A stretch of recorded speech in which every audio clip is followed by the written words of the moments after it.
ব্যাংকের প্রবলেমটা যেটা আগেও ছিল, তো মনে হচ্ছিল যে এইবার বোধহয় ব্যাংকে শৃঙ্খলা ফিরে আসবে, কিন্তু বাংলাদেশ ব্যাংকের নিয়োগ প্রক্রিয়া থেকেই বোঝা গেল যে আর ফিরে আসছে না। কারণ আপনি এমন একজনকে বাংলাদেশ ব্যাংকের নিয়োগ, মানে বাংলাদেশ ব্যাংকের যে প্রধান গভর্নর নিয়োগ দিলেন, তিনি কিন্তু কোনো পরীক্ষিত সার্চ কমিটির মাধ্যমে আসলেন না, এবং যিনি সেখানে আগে ছিলেন ডক্টর ইউনূসের আমলে, তাকে এমনভাবে বিতাড়িত করা হলো যে দৃষ্টান্তটা ভালো হলো না।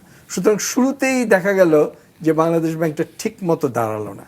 তো বাংলাদেশ ব্যাংক যদি ঠিক মতো না দাঁড়ায়, তাহলে তার প্রভাবে যে কমার্শিয়াল ব্যাংকগুলো আছে সেগুলোও ঠিক মতো দাঁড়ালো না, এবং অনেক জায়গায় বোর্ড চেঞ্জ হলো, কিন্তু এমন লোক আসলো যেটা শস্যের মধ্যে ভূত। সুতরাং আমি মনে করি যে ইমপ্লিমেন্টেশন ঘোষণায় খুব চমৎকার। আপনি মানে বিএনপির 31 দফা ইস্তেহার পড়েন, বক্তৃতা শুনেন, এই আমরা করব, ওই আমরা করব, আমির খসরুর বয়ান শুনেন, সেটাতে আপনার খুব ভালো লাগবে শুনতে। কিন্তু বাস্তবায়নে আপনি গিয়ে দেখবেন যে এমন লোককে দায়িত্ব দেওয়া হচ্ছে, বা ওই ভালো লোকও আবার পরাজিত হয়ে যাচ্ছে।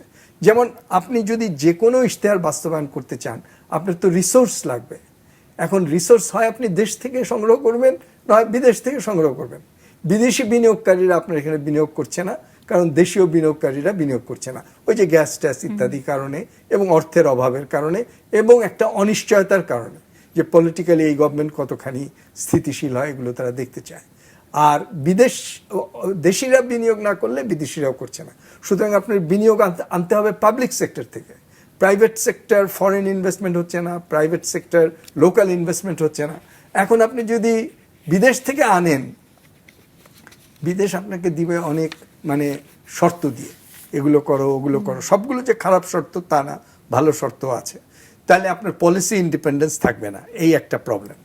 আর আরেকটা প্রবলেম, আপনি যদি ব্যাংক থেকে, এই রুগ্ন ব্যাংকগুলো থেকে আরও টাকা সরকার ধার করেন, তাহলে ক্রাউডিং আউট এফেক্ট হবে।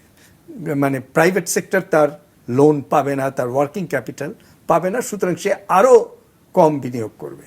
আর যদি আপনি ট্যাক্স তুলতে পারতেন, যেসব লোকদের ট্যাক্স দেওয়ার কথা, তাহলে ওখান থেকে টাকা এনে আপনি সরকার তার ইনফ্রাস্ট্রাকচার, শিক্ষা, স্বাস্থ্য, ফ্যামিলি কার্ড এগুলো করতে পারত। কিন্তু কোনোটাই তো করতে পারছে না, ট্যাক্সও উঠাতে পারছে না, সুতরাং এক্সপেন্ডিচারও করতে পারছে না, প্ল্যান করতে পারছে।